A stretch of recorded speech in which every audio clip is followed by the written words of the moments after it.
Nakapanayam ng ilang piling entertainment press at vloggers ang aktres na si Che Filomeno sa launching nito bilang kauna-unahang endorser ng skincare na ginanap sa Grand Hyatt Manila, Bonifacio Global City noong May 25, 2024.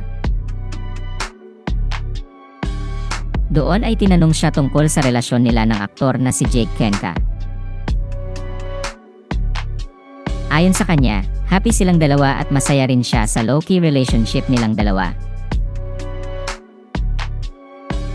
Anya, we're happy.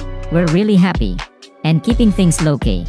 Syempre, first time ko rin na. Syempre we know naman na he's already Jake Cuenca. But to think na parang nirerespeto niya yung gusto kong mangyari, yung time. Syempre I just don't want to be Jake Cuenca's someone or significant other.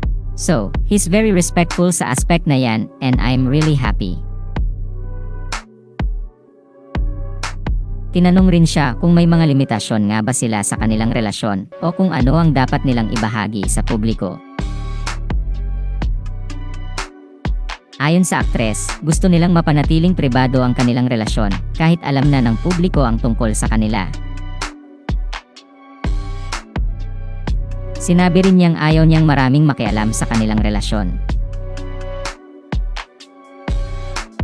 Nang tanungin naman ang aktres kung masasabi ba talaga niyang happy siya ngayon, sinabi niya na happy siya sa kanyang career, love life, family, at sa blessings na ibinibigay sa kanya.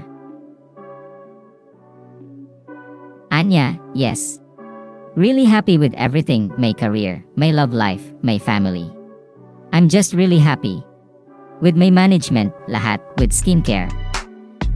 I'm just really happy lahat sa blessings na ibinibigay. And andito po kayo ngayon. Salamat dahil part po kayo ng journey. Matatanda ang inamin ng aktres noong 2023 na dating na sila ng aktor na si Jake Cuenca. Sinabi rin niyang handa raw maghintay ang aktor at very gentleman din ito.